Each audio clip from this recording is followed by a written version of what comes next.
focus on the page router. Yeah, the folder here. And believe me, this is very easy. All right.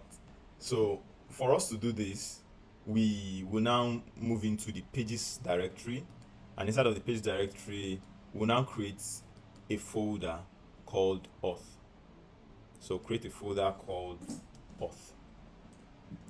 Now inside of this folder, we would create a file called it's more like a dynamic file, NextAuth, and close this square bracket .js. Yes, exactly. So that is exactly how it has to be. The square bracket has to be there. If not, it may not work as it's supposed to be. Then the first thing we want to do, as usual, is to import. We want to import Prisma, the Prisma adapter, the Prisma client, and NextAuth itself. Those are the first things to import. We'll just paste them in. I don't want to waste your time, so I have many of these things written out already. So Prisma adapter, Prisma client, and NextAuth. You see how these things work together. The next thing we want to do is to import the providers. Remember that we're using 3 organizations. The first one is Google, second one is GitHub, then the third one is email. Now, like I said, the email could be any email client or email vendor, like Mailgun, SendGrid.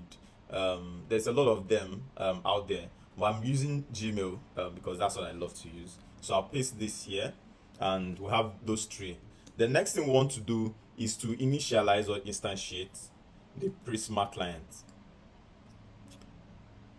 So this Prisma client that we imported here, we're now instantiating it so that we could just use a copy of it. And next, we want to define an export NextAuth function. So you recall that we imported NextAuth here, so we'll just export it here. Now it takes one argument, which is here, an object. So inside of this object, this is where we'll have the providers, which will be an array of objects, and then it will now have an adapter, which will be equal to Prisma adapter, and it will take the Prisma as an argument. Beautiful, awesome. Now we are getting somewhere. Now you will recall that in here, where is here in NextAuth, in the documentation here, go to provider. We'll start with email. You notice that it follows a pattern. So the pattern is there is the provider array, then inside of it we have a particular provider. So we could have multiple provider. So for our own case, what we want here is the email provider, like this. So we'll copy this, and in here we'll paste it inside of the array. So that is 1. This is for email. Then we also need that of Google. So scroll down a little bit for Google, copy this, and here below the first provider you put it. Then the final one is GitHub. Recall that we already have all of these details kept somewhere. So what we are just doing now is keying in into what we already have. So make sure it's separated by a comma, paste it here, just format it a little bit.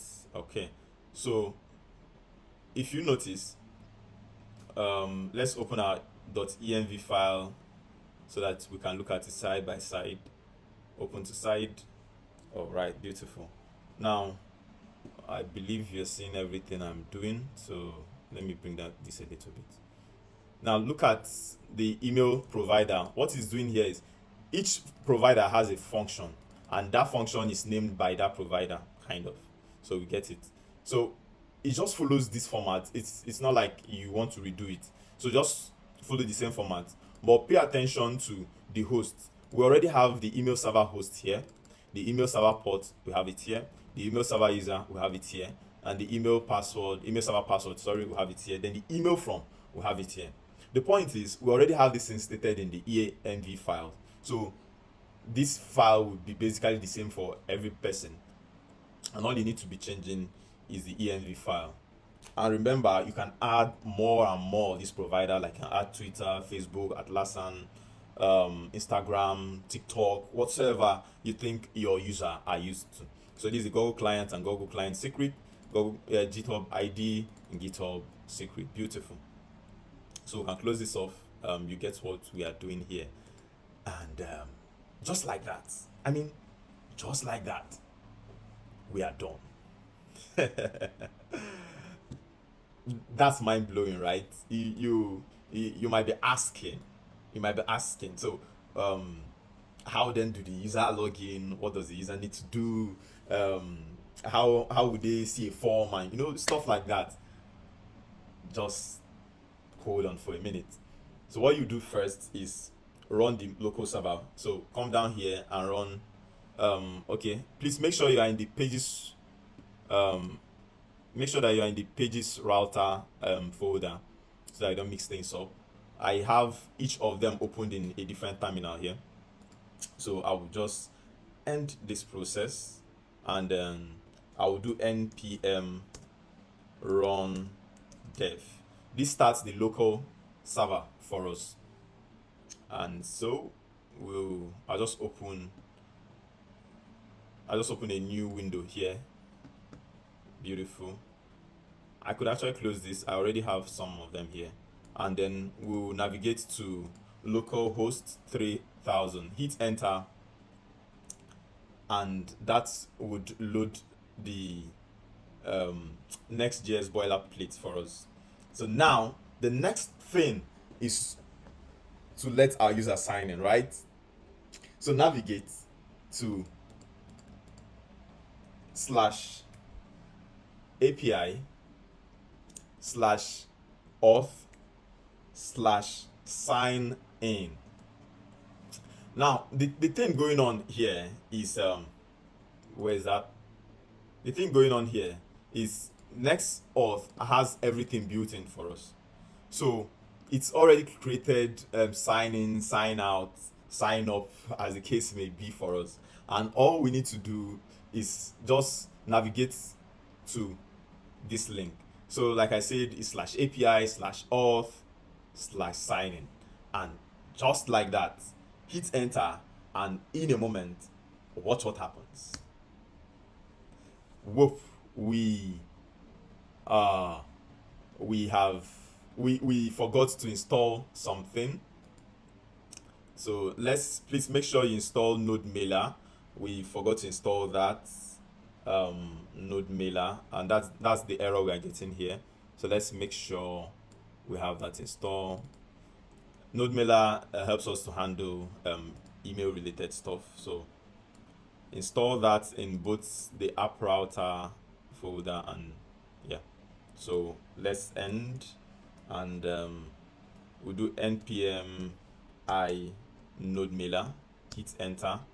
Also do that for the app router, npm I node mailer, hit enter, and then back to the pages router auth folder.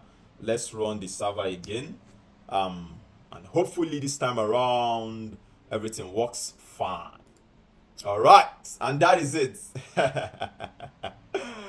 That is it. We have everything we asked for. Notice the three things here. So let me keep this thing side by side so that we can easily follow. And this is it. I'll shift these two side by side. Okay, push this to this side. All right.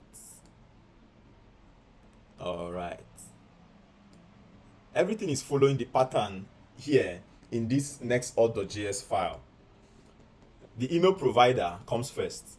The email provider sends in a magic email to whoever the user is, and the user has to click on the button or the verification link sent to him, after which he gets verified and logged in. and so we have it here. Now the Google provider is the second thing here, so it's down here, and we have the GitHub provider up here, and it is here. Now if you want to switch how this looks, first you could just move this up. You could just move this up here, save it, format and save it. So just format and save and refresh, and you see the position switches. So everything could be done from here. You could rearrange everything from here just the way you like. Now also notice that it gives you this UI under the hood, but you could also use your own UI if you want to make things personal, more like if you want to brand your stuff, if you want things to look a particular way, you could just change that. But this works. So let's test and see what is going on here. So in a moment we will be testing what we've built. Yes.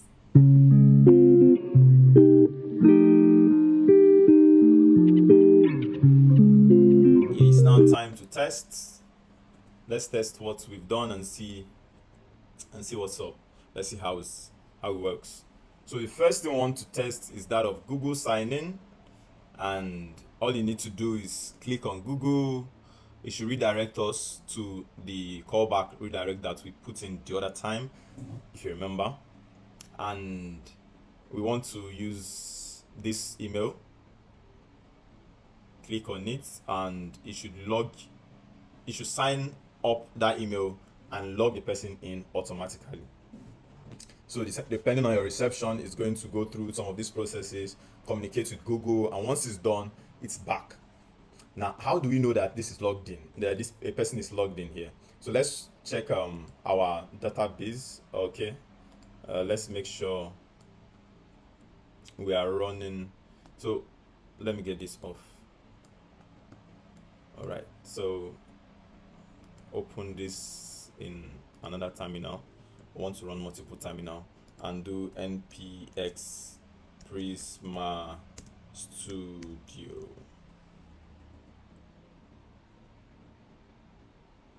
Hit enter. All right, it's back. So we just wait a while. It loads up some data here before we see. So we're supposed to see one user down here.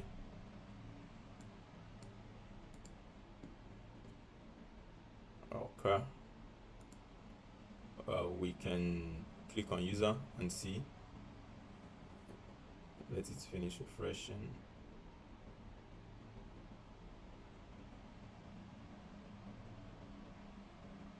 Beautiful. Now it's done loading, and you can see that we have one user here. I remember that it's Nextjs that we clicked on that time, so we have this person logged in. Now, how do you sign out? You are also provided with another functionality for you to sign out. So for you to sign out, you just start change the URL. So you have /API/auth/ this time around sign out, not sign in, sign out. So you hit on it, it should redirect you to this button where you can sign out. Hit on sign out, and once it's done signing out, it should return you to the landing page, which is the localhost 3000 page, and that is it. This is how it's supposed to work. Now we can also test out the other ones, like we can test out GitHub. So we still do API auth sign in. This time around we want to test out GitHub. So let's click on GitHub, and if there is anybody signed into GitHub already, it will ask for authorization to allow GitHub to authorize, stuff like that, and we'll get logged in. Yeah. So once we are done, we will come here and check if we have another user. So we are loading up. Let it refresh and get data from our beautiful. It's here. So we have a very plenty test. Remember I told you that I'm using test data for everything I'm doing here, and this is the person that's logged in the database, sorry, on GitHub, and so we have it now. Yeah. Now you also notice that the session here is 1, which means this person is logged in here. Now the other person, which is in Nextjs, has no session. reason is we logged out initially before logging in this second person. Now we want to also log out again. We want to log out, hit the sign out button,